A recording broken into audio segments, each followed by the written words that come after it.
Party with your host, Dustin Rybka.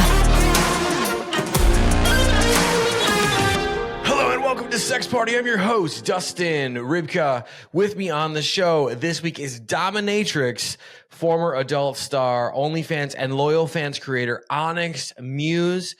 Onyx takes us on a journey through the wonderful world of financial domination, making men buy you expensive things in order for them to earn your respect, earn their reward, and what that looks like. Domination sessions. Her learning to be a dom from another dom of whom she was submissive with, being in the adult industry and doing submissive scenes, not being able to be her dominant self, and so much more. You guys are going to love this one. You're going to love Onyx. It's fascinating. So without further ado, please enjoy my conversation with Onyx Muse.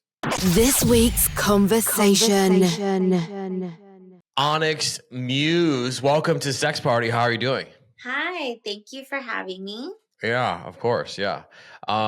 We've been attempting to do this for, well, not too long. It's only been like a week or so, Yeah, whatever. I almost canceled again. I was like, I need my makeup done, but it's okay. When you're being a mom and you're like driving and traffic and all that, you know. Yeah, it's a lot. Well, we're glad you didn't cancel. You're here. And then let's say, people are tuning in. Maybe they just dropped their kids off. I always say that. I don't know why I say that. I just have this idea in my head that people are like booting their kids out in the school line. They're like, let's turn on Sex Party to listen to this week's episode. But I don't know. Maybe they're just coming off of a hangover. They're like, oh, a new episode, Onyx Muse, whatever. And they don't know anything about you. And they think that I'm just, a fucking podcast moron. What's the Sex Party guy up to this week? Could you talk a little bit about who you are and what you do? Yes, my name is Onyx Muse. I am a porn star. I'm a dominatrix. I'm a dancer and cam girl. I kind of do it all. I'm like a hustler extraordinaire and all that. So. Yeah, well, we love that. We love that answer. Okay, so porn star, dominatrix, dancer, cam girl. That's what we're working with. Okay. Sure. Sure. Whatever. Yeah. So dominatrix, I think people automatically, because I'm not going to start with, how'd you get into porn? Yes, please. We'll do that. We'll do that later. I get into it, but I do a lot of shows. First question. Yeah. It started 11 years ago, so I'm in another phase in my journey. Exactly. Okay, so dominatrix. So does that mean that because I think a lot of people will automatically assume, oh, she's a dom, right? So do you consider yourself a dom, a sub, or like a submit, or like a switch? No, I am a dom. So I am not a switch. I am not a part-time dom. I'm a full dom. That's my style. I'm a financial dominatrix. So I'm a dom. I specialize in that. I do a lot of content on that. But when I was in LA, I was trained like the old school way. So I went to an actual place. I had to go through a very intense training. I had to actually dom some fuckers in real life. And then later on during COVID, I learned how to take it virtually. So it's very nice. I don't have to do that. Obviously, I do have some guys who want me to do it in person. I just kind of make it more expensive, but yeah. I'm a kink, so. Yeah. So that means that all of the content, like all of your mainstream porn work, is all you're a dom and all that too. No. Actually, that side. So actually, porn is, believe it or not, a little misogynistic to women being dominant. They don't like that. However, when I did do scenes, I had to make sure that I was the one fucking them. They weren't taking me down. But they're not. Porn productions were never super into, the dom characters. So all of that kind of content or fetish stuff is separate from the porn industry. Yeah. Like its own little department. Yeah. Yeah. And all the content I make is kind of my own independent stuff. So, but so like yeah. the roles you were getting in mainstream porn, like you had Girl. so you had to play the submissive for porn, basically. Yes. Okay. Yeah. I mean, there was no way around it. So yeah, I got typecast, teen girl a lot, or like there was only one. I did cuckold scenes, but like it was really funny at the time. I didn't know what it was. I was just kind of following along. So when I did this cuckold scene, it was at the time it was like very controversial. My Twitter blew up, because different from what it is now, like you kind of know who the person is, the porn performer, like outside of their work. Mm-hmm. Back then, we didn't really give interviews. Nobody really like knew who we were outside. And actually, agents wouldn't want us to do interviews because they didn't want us to kill the essence of the fantasy, the persona that we would perceive. So like, yeah, like guys really thought I was doing that, or the guy, the male performer was like really doing something bad, like I was this wife, and he was really coming in my relationship, which was actually hilarious. But yeah, you just kind of learn things on the go. I was just doing my job. Like, yeah.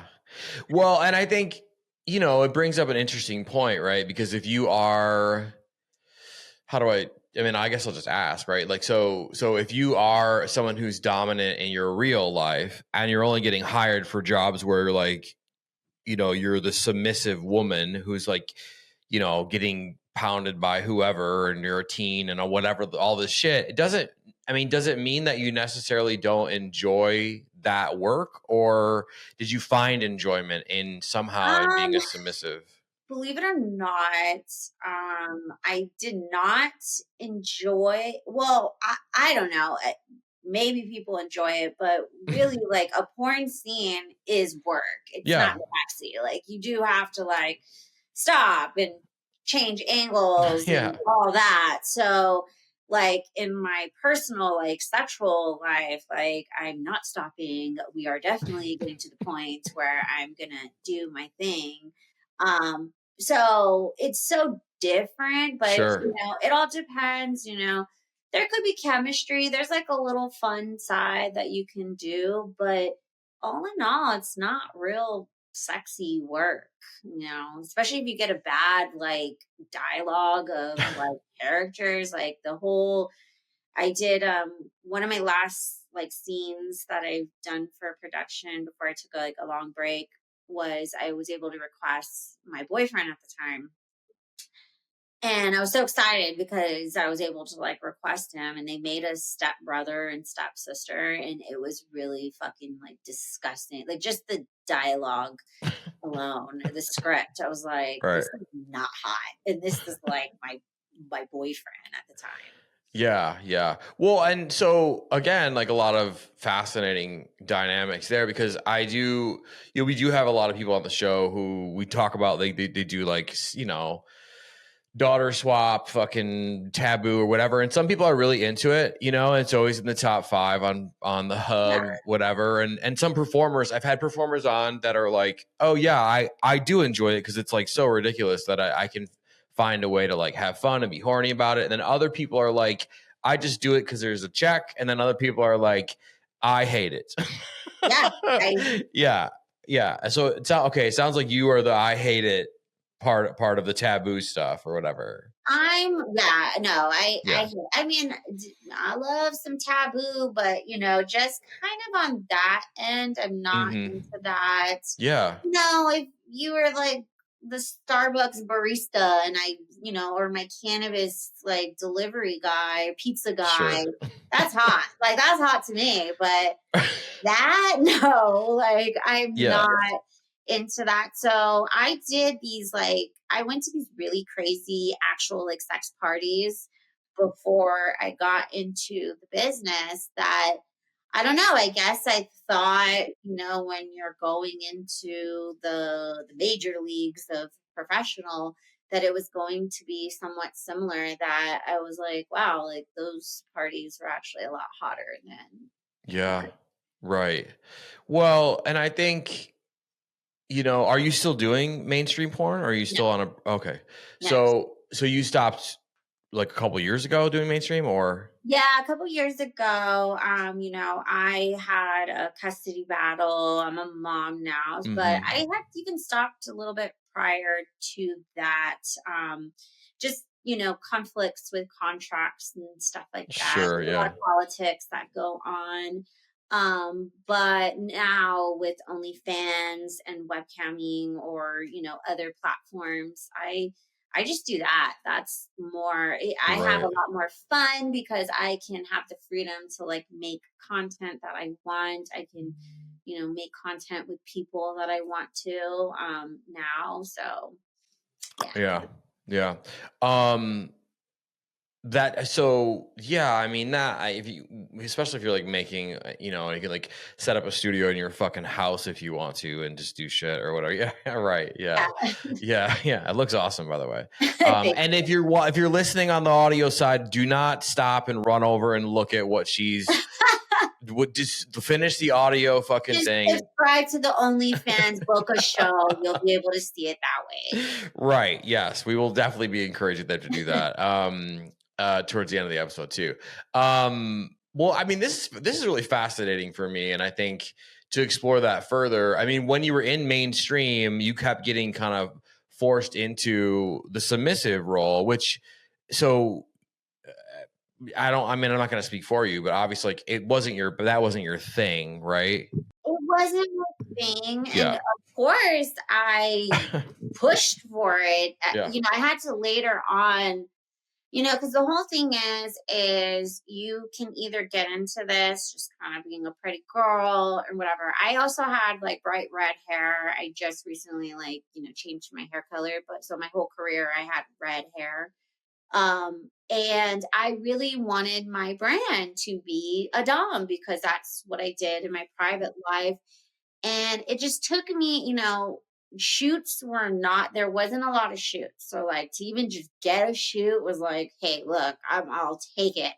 And then you get it and you're like, Yeah. like, this is not what I wanted, but Right. you're not going to argue. You did need to shoot with these companies to like validate that you're in the business, that you have this credibility.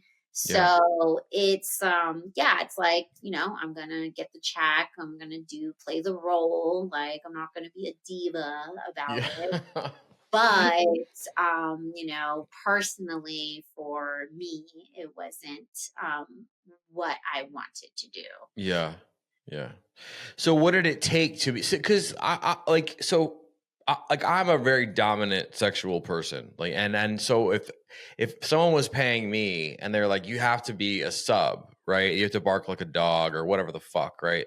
I would be like, I can't do this. Like I would just, I don't know. I'd be like, I'm just gonna go work at fucking, like, I wouldn't, just for me, I wouldn't be able to pull it off, I don't think, right? So there has to be something with you. Obviously, you're a professional. Like, so was it like a method acting thing that you did? I guess you can say that. I mean, what you have to also understand is as you're a porn performer, sure, you have your preferences, but you also have to, earn your stripes. You have to take it seriously. So I'm a female, so it's a little bit easier for me to slip into that side. Even though I already had fans that knew that I was dominant and stuff, and they kind of understand. But the whole goal was that I'm shooting with Naughty America. I'm shooting with Digital Sensations, like, Cherry Pets. Like, you had to get those companies under your belt. So, I wanted to fucking like kill myself, like, going into it. However, I feel okay. I can just play the role. I can do the thing, because at the end of the day, I still wanted to still get other shoots. Yeah. You kind of got to take your personal stuff out of it because it's just a role. Actors are playing movies that maybe in their real life they don't really, Yeah. they're not like that. So you just have to look at it that way. Yeah, We're no, just helping people jerk off. That's all we're doing. You're right. Yeah, like for sure, it's a product, and everyone has to come. Yeah, I get it.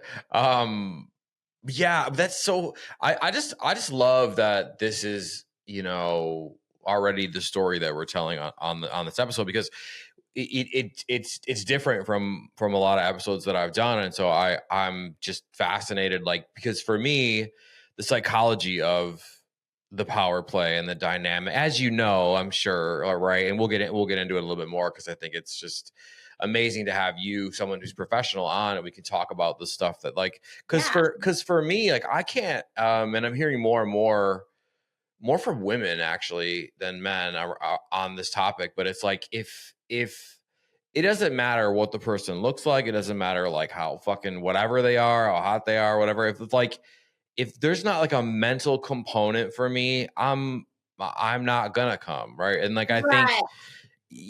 that's a big thing. And men are very different than women, but also like I also had a strategy behind it too. So like how I got into porn was that I was in a relationship with my dom who I was submissive to, Okay. and he was threatening to put pictures and videos of me on the internet, like, myself. So another thing that kind of also helped me was that I said, that I was getting into porn, I was going to beat him to it. And so made the videos. So I had like another like alternate strategy to get him off my back, and also kind of want to shatter his heart a little bit. Oh And my I mean, God. maybe he didn't have a heart, but whatever he had, I wanted to like hurt his feelings. So it was very empowering for me, Yeah. but yeah, it was kind of a crazy situation that now looking back, like when I got into it and I was like, wow, there's all these other opportunities that, even though, yes, shooting porn is one thing, there's a lot of different opportunities that come with the adult industry that, Yeah. are really fascinating. Okay, so wait a minute. Because wait a minute. Because I feel like a bit of a bombshell at the fucking 16 and a half minute mark here. So, Yeah. okay. So this whole time so far, you've been a dom who is, I hate to say faking, but acting submissive. Sure. But now, plot twist, you were with someone before the industry who was a dom, and you were a submissive to them. Well, how do you think I got to these sex parties? No. Okay. Yeah. So actually, a true dom always learn from the bottom first. So, it's great to know how to be a submissive because you want to know like what they are going to endure, you know, before you doing anything to them. So loved it. Had a great time. We had a hot relationship. It wasn't very long. He actually introduced me to porn girls. And then, just shit wasn't going well. I wanted to leave, and he, started. So, like, I didn't know that revenge porn was a crime. I was just so, like, kind of like, fuck, okay, I got into something crazy. I'm ready to leave. Now this guy is after me. And also too, it was like, I wasn't a porn person there. So he was trying to really like, defame myself. And Mm-hmm. I was in nightlife. So I was working in like regular nightclubs, events, corporate contracts, like totally had this like dirty little secret. And so like the girls that there, I was like, oh my God, like, what am I going to do? And they're like, why don't you just do porn? And I was like, my God, I can never do that. Like, but then eventually, like, you're not making as much money in nightlife. And I was so like concerned about like my reputation. But then I was like, you know what? Why don't I? It's not like these people give a fuck. Mm-hmm. And I'm not gonna go in on my name. I'm gonna have this whole alias. So I just did it. And it was probably like it craziest fucking thing for sure, but blessing in disguise because now I'm still in this industry. I don't have to shoot as much, but it's still provided a great life for me. Yeah, and that's fascinating. And you say that every dom needs to learn from a dom, means to be submissive first or whatever. Yeah. And does seem like a bit of your dom origin story, right? That you were someone else's submissive, and then there was a falling out, which almost like feels like it like that's what created your dominant persona, I guess. Yeah, I mean a little bit, you're pissed because and I don't know, I can't speak for everybody's experience, but I really like how I met him and how we got into it was like I was definitely like wasn't my top of the list things. Sure. And so trusted him, we did it, and then I was so into it. I was like, oh, this is my Bible. Like and then when things got crazy and it was gone, and I was like, fuck, I don't want to stop.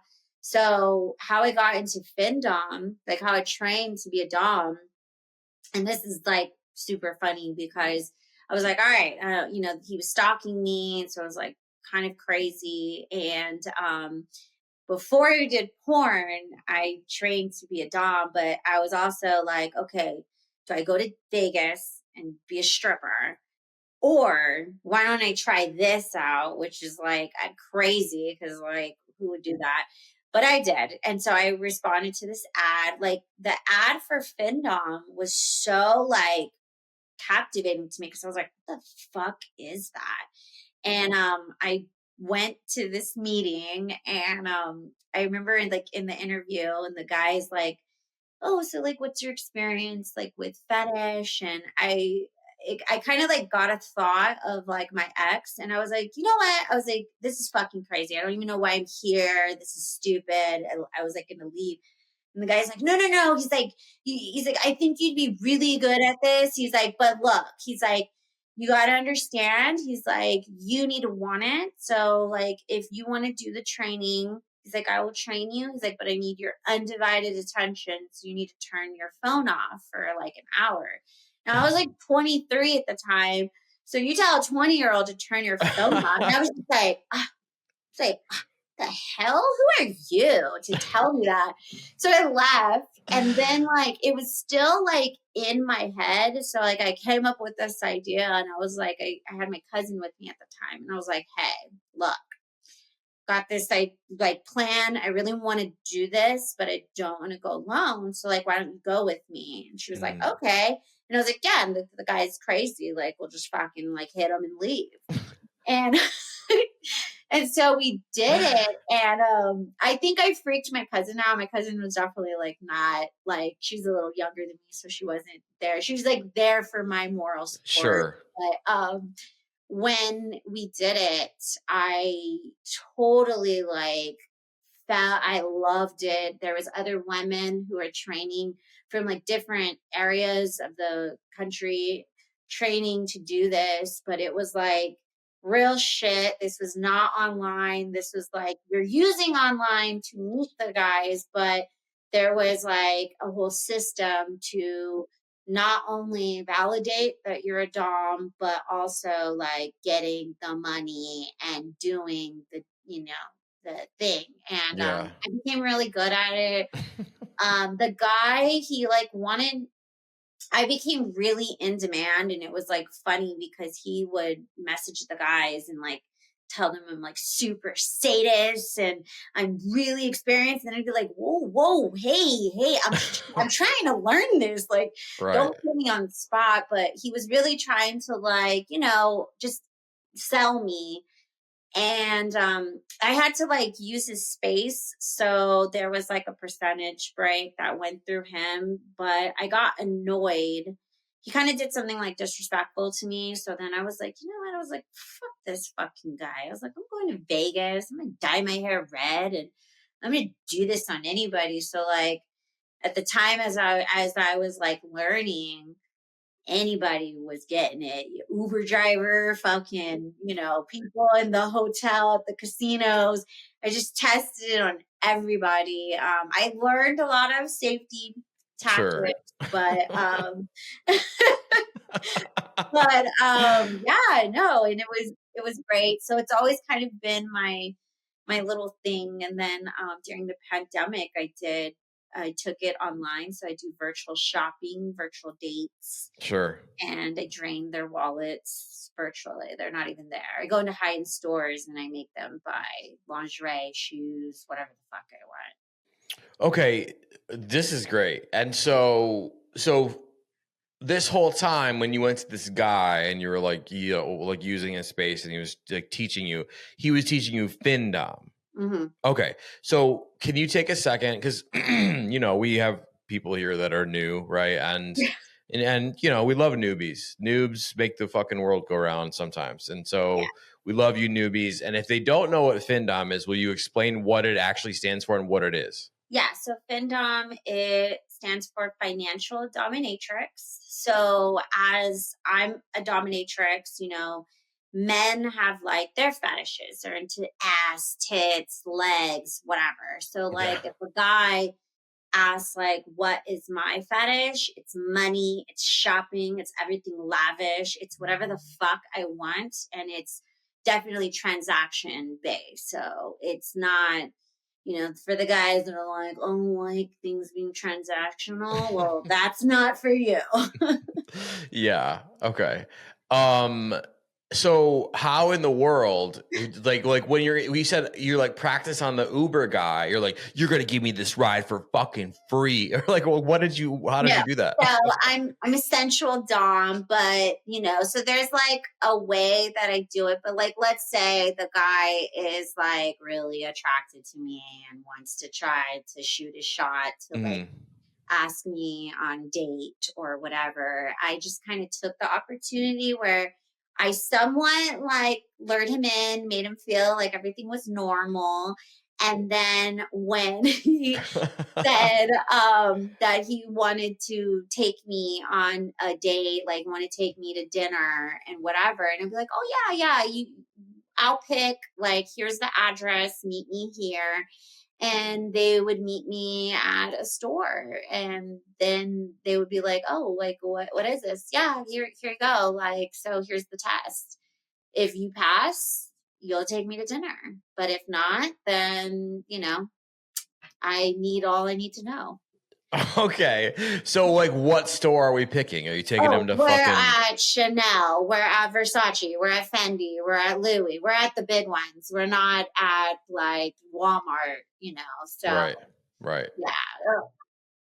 And also like a lot of my gear, so all my like fetish gear came from a submissive guy buying it for me. Like I didn't have to buy it. Of course, now I'm like a collector and I get my own stuff.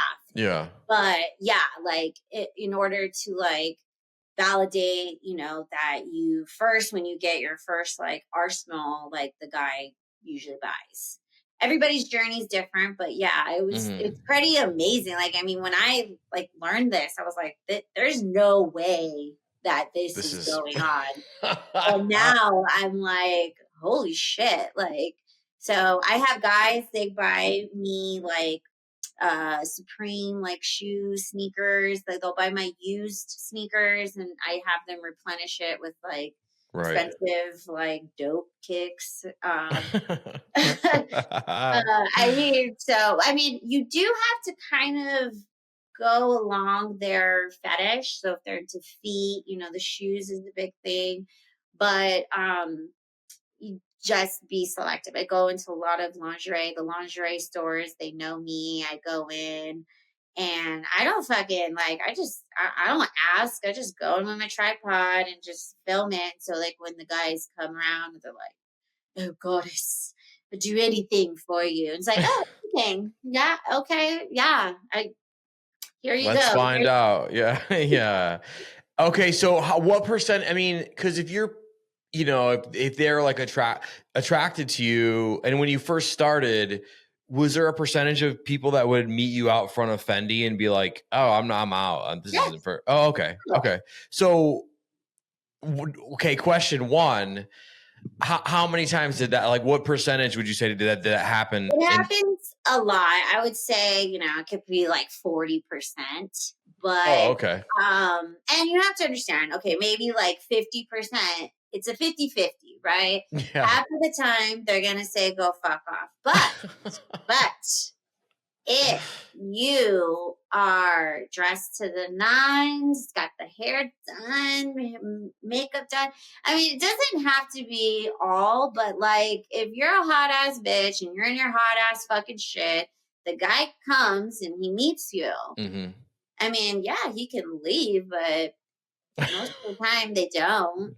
And I'm very stern with it, but like I'm sensual too. So it's not like, I'm not like a crazy dom that's going to yell at you, because also you need to earn that. So I'm not going to give them what they want.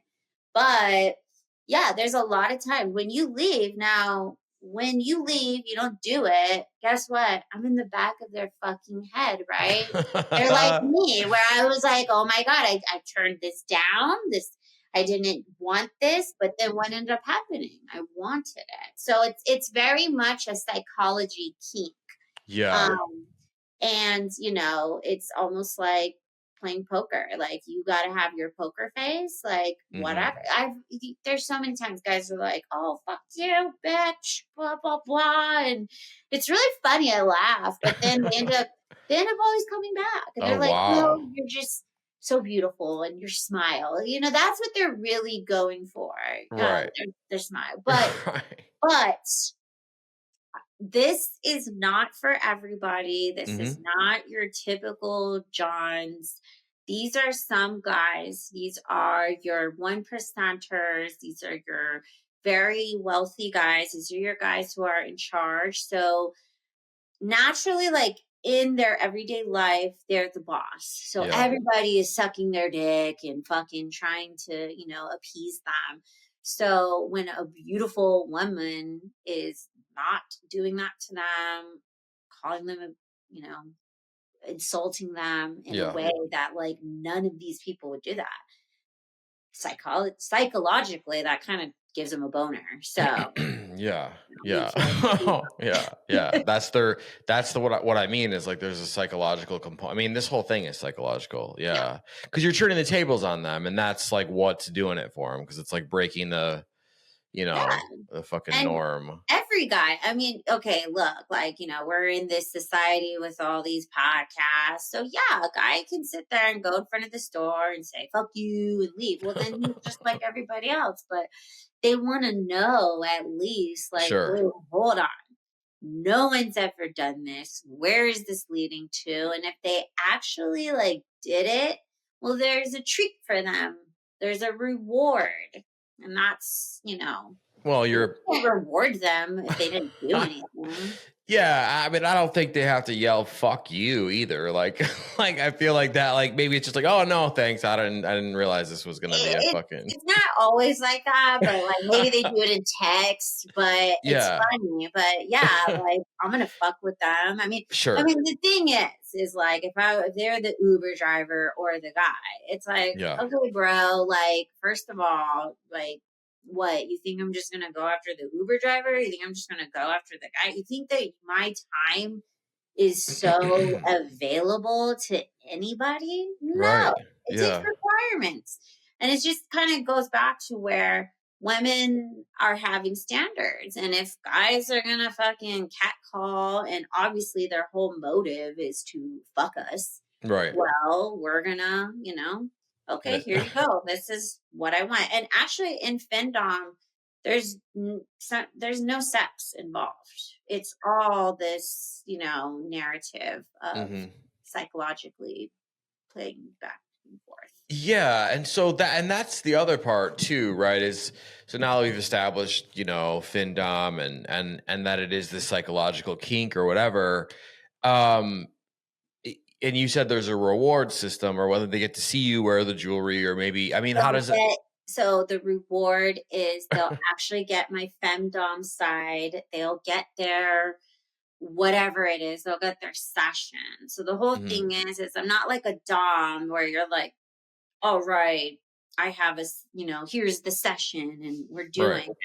They have to earn that side. Otherwise, I'm not going to do that. I'm not available for any weirdos that just want to book a dom. No offense to the other women. I know I'm part Sure. of like a dom community, so there's a lot of different styles. A lot of other women, they would just take sessions with men who are just searching for a femdom. Right. But for me, it's like I'm going to be prim and proper and nice to you until you give me what I want, and then I will give you what you want. And like, what does a session usually look like? And again, you can say whatever you like. You can whatever. Like, I mean, is it? So St. Andrew's Cross, maybe other furniture, could be floggers, could be paddles, it could be a lot of array of things. Usually we have a communication. They'll tell me some things that they are looking for. Mhm. I don't just delay. I don't give them any expectations, and that's the whole point of these sessions. They don't know what the fuck they're gonna get. They're gonna get something that they want, and I'm gonna fuck around with it. But it's about there's a whole system. I have the conversation with them. I figure out what it is that they're looking for, so that when I deliver it to them, it's like total out of the blue. They don't even know how it. I mean, obviously they have some sense that something's going to happen. Sure. But the whole like sometimes sex can like between like if it's marriages or long-term relationships, they kind of get monotonous because it's like this song and dance that you already know, the words to. But in fetish and kink, it's like surprising your partner or the person that you're doing a session with.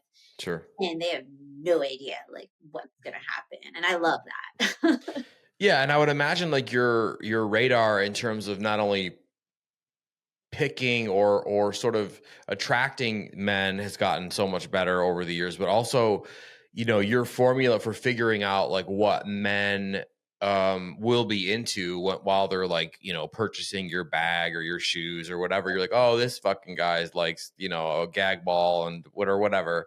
Likes to fucking wear women's clothes or whatever the fuck, right? And so I would imagine all of that has gotten so much more sharper like over the years of you doing this. So I mean, at what point, like, so they buy you things, they earn the right to have a session, you decide, okay, I'm going to give you a session, right? And so you do this sort of customized session. I mean, how far does it go? Or are you letting them like finally ejaculate like onto the floor or something, or like what? Oh, you always have. So that's the thing. So they will always have to relieve themselves. You don't ever want to not let them relieve themselves, because then you're gonna stay in the back of their head, and that's the whole thing. They are doing this because obviously there's a need. They can't do it naturally in relationship or whatever. Yeah. So yeah, I am helping them get themselves up, not sexually. Every dom is different. Sure. But yeah, so this is where jerk off instructions come into play. A lot of them. So like now I'm really good at jerk off instructions that now I have a lot of guys that want me to do key holder where I have them in a cage and they want me to control it from, I hold their key. So like they need to ask permission to have sex. They have to permission to jerk off, mess with it. They are caged up by me. And that is like a lot of doms do that. It does take it's a lot of responsibility. Sure. I mean, you know, it's like an everyday thing, so. Well, okay. So when you say key holder, so you mean in person for a session and metaphorically? It could be in person, Oh, but okay. a lot of times DOMs do this even online. So like they'll be in a cage and then they have a lock on it, and then they send you the key. So you could do this in person or you could do this also just virtually. Wow. Okay, so they send you the key. I'm hoping that they have an extra one stashed somewhere. No, I give both of them. I like the Dom is the key holder, so they are giving me access to Sure. keep the key, and I can do whatever the fuck I want with it. I can, eventually give it back to them, or I can not give it back to them. But yeah, some of these guys they want to be caged, and I think it's definitely a type of guy who obviously has access to money, he has wealth, he has probably all the women that he can. Yeah. And, he just kind of wants some restrictions from himself. Yeah, because it's like new and different and interesting, and there's probably and where and obviously again it's a table turn kind of a fucking thing, and that's the psychological whatever to it, and I think also too like I mean there could be so many other components that add to it. There's a lot of what goes into play is like, there's sensory deprivation. So he can have maybe a key holder, and then when he's at work I can call him or leave him a message and be like, better be ready at 5 o'clock on the fucking dot in your little outfit, and I'm gonna do something. You gotta excite them. They're looking for this excitement. It's a little exhibitionism too, because this is also them in their life. And there's people don't know this, but there's a lot of kinky people that kind of bring some of their kink into their personal life, and you'd probably never know. There could be little doober dauber things around that really are things they use in the bedroom. So it's Yeah. I mean, that's why like this whole like fetish and BDSM is so much more exciting, at least to me. Well, no, I mean, I think, yeah, I can tell obviously that that this is more than real for you. This is like a lifestyle plus it's something that you're exploring, right? You seem to me like someone who is a student of BDSM kink and dom, right? All of it. Always a student. I mean, I've been over a decade in this, but I am always learning. There's always new things that are like coming into play, and I love that. Like that's the spice of life. What have you learned? Like, what's the most recent thing that you've learned? And you're like, oh shit, that's kind of a game changer. Just nothing super crazy, but just kind of being more online. Like I don't know, sometimes I like go into these phases where I'll do the normal stuff, typical sexy stuff, and then it's like these guys come to me. I mean, I've sold socks, I've sold shoes, I have a lot, like I've had this weird thing where I have guys do shows with me while they are at work. I've had doctors, dentists, construction workers, firefighters. They are literally at work getting naked and jerking off to me. And sometimes I'm not even naked. Maybe it's like my voice that turns them on, or I'll put an outfit on, or I don't know, whatever. I'm always like, you're literally like butt ass naked and you're at work right now. I like I have a great guy who's a regular, and I joke about this all the time because now when he does the show with me, but he's a fireman, and one time we were doing a show, and then like the fucking bells went off, and he was like, They go fucking save the day yeah, with the so I'm heart always like, on. ooh, Yeah. I'm like, are you at work right now? Because I like this. Like, so, but that's like the weird thing too. Like a lot of them want to take the risk. So, but it's also, you know, giving them what they want. Come eating instructions. That's a big one. I don't know. They're getting, it's almost like they get so enamored in my voice that sometimes I'm like, well, shit, I didn't even have to get naked. I didn't have to do anything.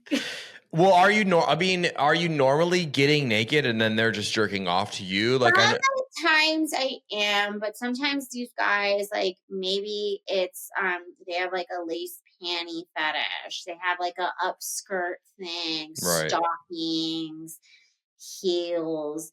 That's why I love like the fetish guys, because they have like something particular that makes them go crazy. Yeah, that's so interesting. That's so and yeah, I mean, I feel like the thrill of being caught like at work is probably just adding to the adrenaline of and you I know. say it too, like my dirty talk is definitely getting better, and I tell them like, I'm like, you.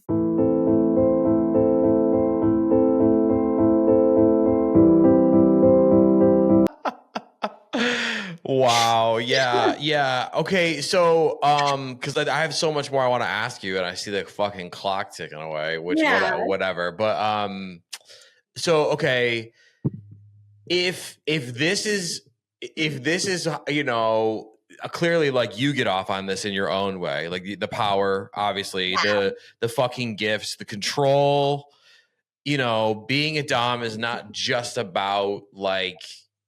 I mean, it's yelling about at men and telling them how stupid they are. Yeah. See. Okay.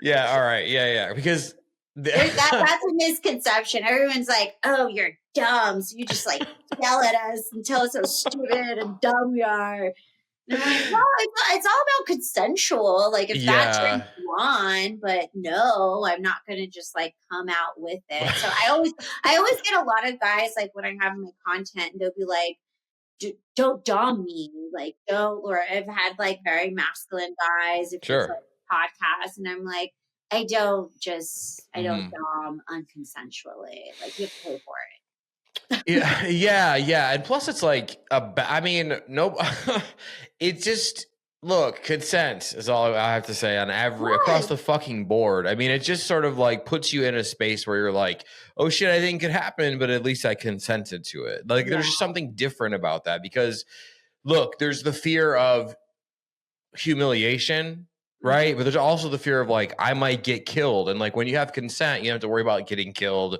or like being humiliated or whatever. And so I think a lot of guys, like, they kind of know that, so their guard comes up because they are attracted to me. But then I've had a lot of them too be like, oh, well, like, I'll do this with you, but don't like expose me online or whatever. And I'm not like that. I am ethical. I think all doms should be ethical. However, there's a lot of women out there that they love to, you know, expose men. I don't believe in that. But I do like it when sometimes when like a very dominant guy would, you know, go down his boundaries and have fun.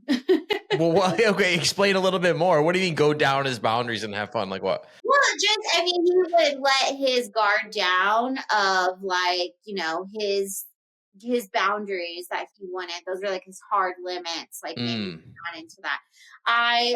You know, I'm not pegging every guy. So that's also a big thing. Guys are always like, are you going to peg me?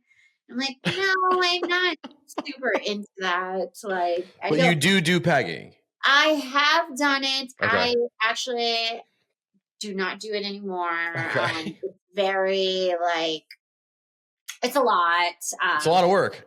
it's a lot of just everything. Yeah. That kind of after I've done it a few times, I was like, oh, This is a lot of thrusting. yeah, I would say I don't like that, but I do like it when, like, I have a few guys that they know that I don't like it, but if I do dirty talk with them, like either like on the phone or something, like I'll Sure. bring it up, and that like it makes them go crazy. But Oh yeah, I'm sure if they're into it. Like there's a lot. Yeah, I've got a lot of messages. Well, what's crazy is I've had a lot of requests for people like you on the show, and I haven't. I would say we. It's for just me. doms, Yeah. For like, yeah, and like like we've talked like cuckolding and pegging a lot on the show here and there, but we've never had someone who's like a dom and can lay it out the way you laid it out or whatever. And so this is fucking great. well, I'll definitely refer some other awesome doms. Yeah, no, you should because They're a little bit more hardcore than me, but I mean, yeah, there's the audience is there for it. And I think for the women in the audience, they're like, okay, wait a minute, right? And for the men, they're like, oh my God. And then if it's not your cup of tea, it's not your cup of tea this week. So, whatever. I am working on making like educational content where I can help teach women. I've been in this a long time. And it's not like there's like one way to do it. I'll just kind of show my way. And I've helped a lot of girls kind of get started, and then they've kind of like carved their own path on how they do it. But there's just like, yeah, all the structure that you need. But it's really fun. I mean, what woman doesn't love like having men online buy their expensive lingerie or shoes or shit that they don't have to buy? Yeah, So I've taken a lot of girlfriends. I'm like, bitches, we need to get out of the bedrooms and we need to get in the stores. And so it's fun. Yeah. I always joke with my girlfriend. I was like, if I was a woman, I would just be fucking these dudes up. Like I would be like doming out like FinDom nonstop. Don't touch me. Like fucking give me your wallet. I mean, I think every guy, like even the ones that are like shaming women, if they looked like us, they would be fucking whores. They would be the dirtiest fucking whores. Absolutely. So for us, it's like, why not be in a time that we can benefit, we can monetize until this shit goes away? Like, go for it. Like, I mean, when I had somebody buy me something and they weren't there at all, I was like, oh my God. Yeah. Like, this is crazy. So what's the most expensive thing? It's a dumb question, but we're gonna ask it, right? What's the most expensive thing that you've had somebody buy for you? They could have been there, they could have been remote, doesn't matter, but all in. I had done like a shopping spree of like about $10,000. And he wants to go again. I love him. He is like, I went crazy because I was so prepared. But I mean, I bought a bag, I bought shoes, I took my girlfriend to get a massage, we went to the spa, we were even still like going, like I was almost running out of like things to do. It was like, crazy. But yeah, and I've taken this, like Vegas is my main spot, but anywhere I travel, I do this. So it's like fun because like when I travel, I'm like, all right, where's the malls? Where's the best shopping areas? Right. And these stores, these high-end stores, I mean, these salespeople, they're dying for somebody to come in and buy shit. So it's like when I go in and they're just like, what? They're like, oh my God, let me help you. They're like, oh, look at this. This is like the new collection. I'm like, yeah, fuck it. Like, let's run it up. Give me 3. Yeah, for sure. Yeah. Sometimes I have fallen into some situations where the guys can get a little crazy. But that's okay. Like I put a lot of like, strategies down. And Crazy how? just maybe they get a little obsessive, like they're so like obsessed with me. And like one of my bitches, like he didn't I think he thought that I was just like a single mom and like living on my own. And then he kind of found out like, oh, obviously I had a child from somebody. And that really like made him go crazy and like just crazy, like thinking he just had this perception. And I was like, bro, like whatever you thought, it's not right. I'm like, and it doesn't matter but he loved spending money on me. So he was like really into the FinDom. So I kind of cut him off. So, and ironically, when you cut them off, everything, they want to send you more money and like gifts. So it's like fun, but you definitely, you got to have some safety precautions like put in place. Yeah. He's like, oh, wait a minute. How much do I have to spend to have a kid with you? What the fuck? Yeah. Well, how much is it? Or whatever. Yeah. Like, it sounds like he didn't understand this is like one shade of who you are. Like this is your Batman or your Catwoman, Jesus Christ. Well, I don't know, whatever one you want to be, you can fucking be whoever you want. So yeah.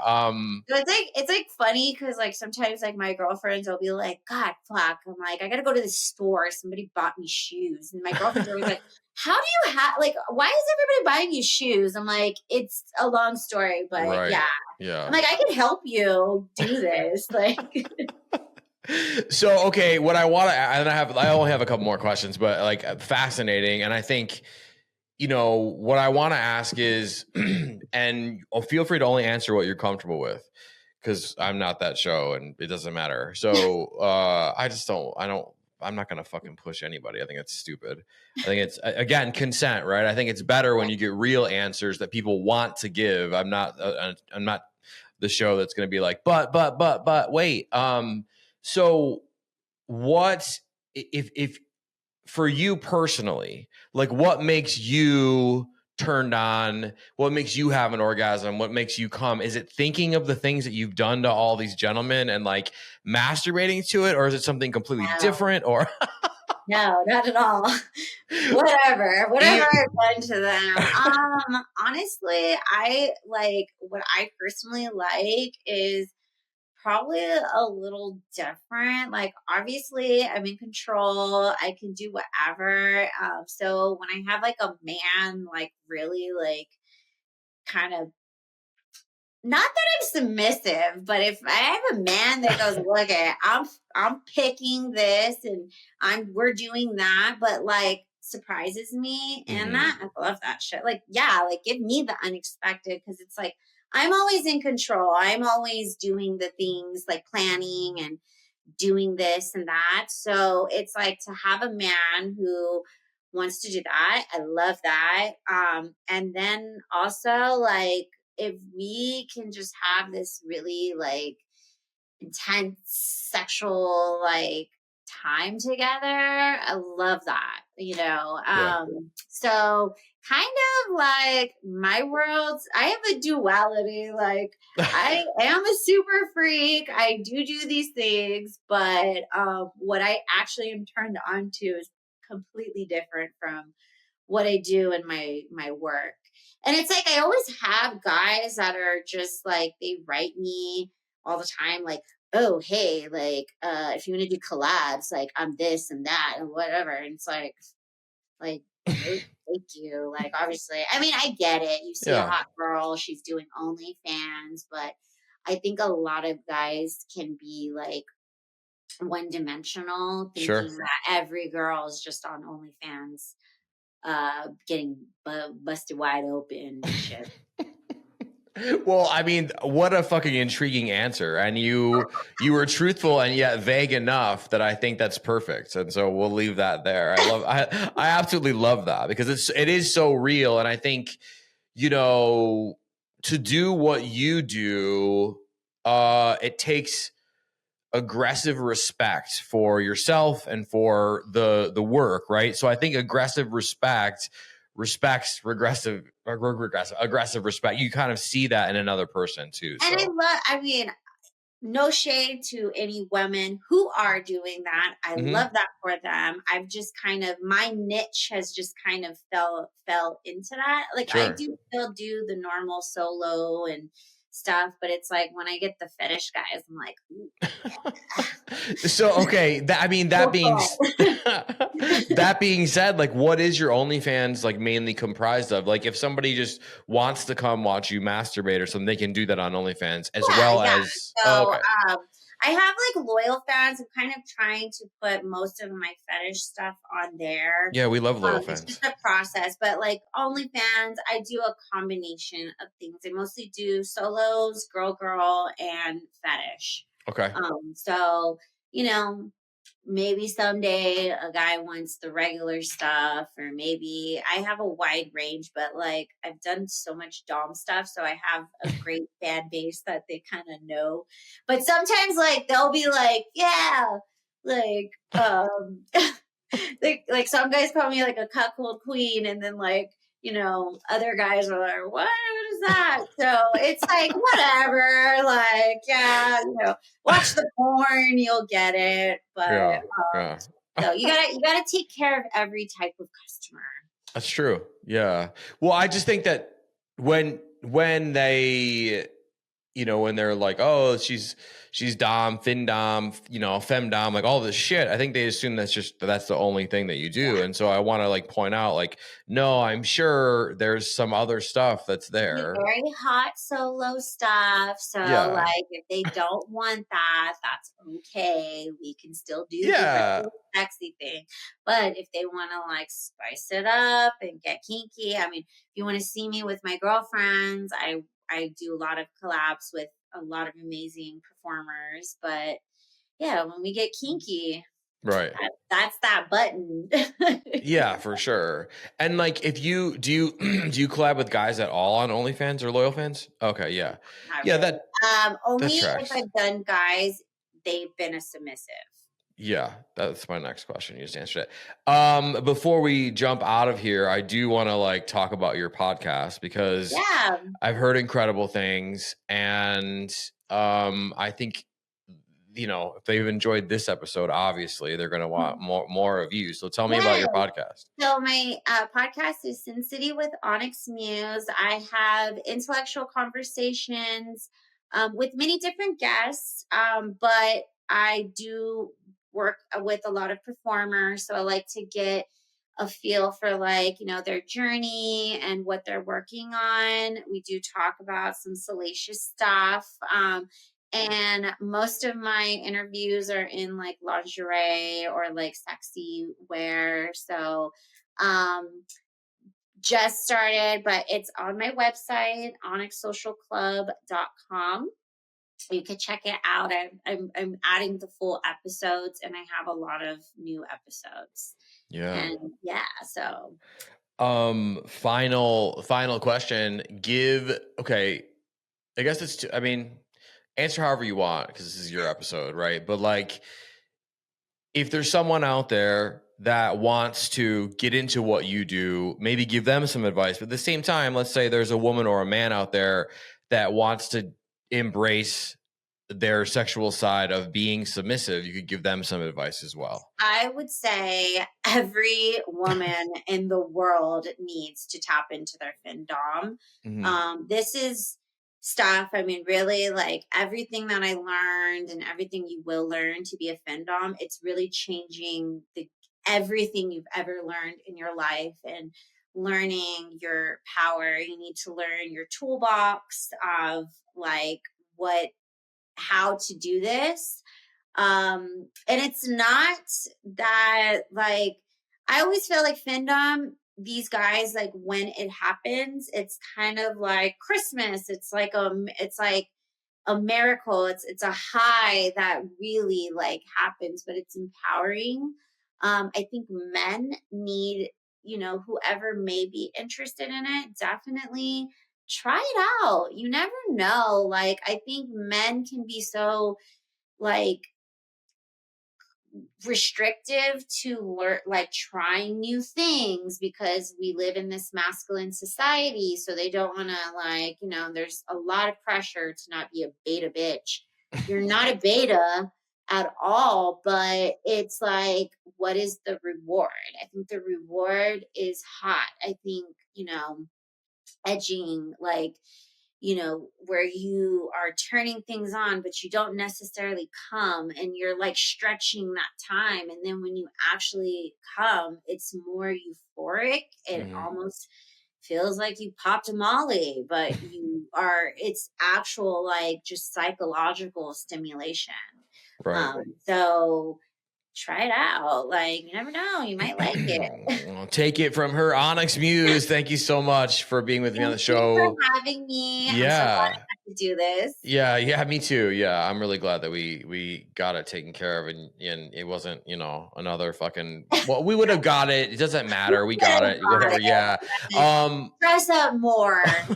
So you got me in my natural state. Yeah. Well, and they're gonna love this episode. Let's remind these party goers, right, who are all intrigued to say the least, probably, where they can find you on social media, but more importantly, where they can just dump out buckets, barrels, and baskets of cash all over you. So you can find me on Instagram, Onyx Muse XO, or X, Onyx Muse XXX. And if you want to go to my OnlyFans, it's onyxmusexxx.com. Perfect. Awesome. I'd love to have you back and follow up, in the future. So we'll have to set that up. I'd love to send you some other dogs. Yeah. If you ever need some of totally. Send them all. They have great stories. Send them all. I will I love to explore somebody's work and somebody's personality and psychology. And so send them, we'll fucking do it up. And we'll have you back, and I do specials all the time, so you guys never know when Onyx may be popping up again. So thank you so much for being with me this week. Party. Yeah, exactly, right. Everybody stay tuned. Thank you so much. Thank you.